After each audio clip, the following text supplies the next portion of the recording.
Hi, Stingrays. We're going to keep going with Frindle. Just stopped at the part where we said Bud Lawrence was just starting to think about other projects. A week later, it was Halloween. The leaves started falling, and it seemed like the town was going to quiet down. And it would have if it hadn't been for Alice Lunderson. Alice lived in Betherly, a town 7 miles away from Westfield, and she worked part-time for the local CBS TV station in Carrington, which was a town of about 75,500 people. When there was important area news, disasters like floods or tornadoes, or sometimes if she came across little stories that seemed cute or original, Alice would call the station news manager in Carrington. If it was a good story, or if it was a day when not much else was going on, then the TV station would send out a van with a camera crew to shoot some videotape. Alice subscribed to all the small town newspapers in the area to keep up with local events. Most of them were published on Thursday, and they arrived at their house by Monday or Tuesday. Then it took her a day or so to look through them all. On Wednesday morning, she finally saw the article in the Westfield Gazette about the word war.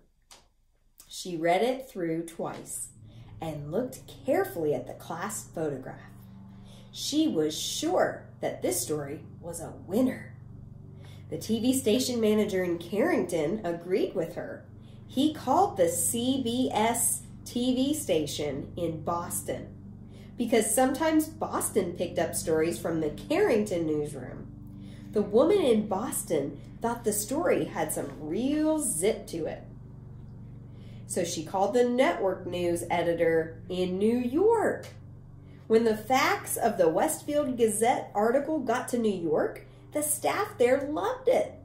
They looked over the schedule sheet for the week and decided it would be the perfect closing story for the CBS Evening News for the next day, Thursday. Orders flew back through the telephone links from New York to Boston to Carrington to Betherly. By Wednesday at noon, Alice had a go order to take the story all the way. It was her first piece to get onto the national news, and 20 million viewers would see it.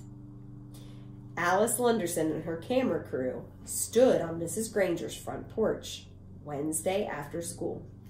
Mrs. Granger was not impressed at all by the lights and the microphones.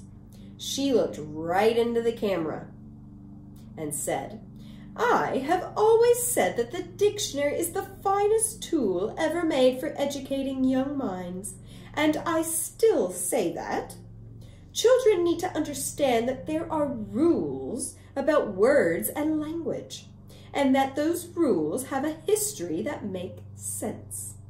And to pretend that a perfectly good English word can be replaced by a silly made-up word, just for the fun of it, well, that is not something I was ready to stand by and watch without a fight."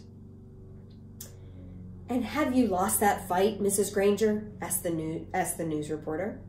Mrs. Granger turned her eyes up to nearly full power as she looked into the camera and with a pale smile said, "It's not over yet."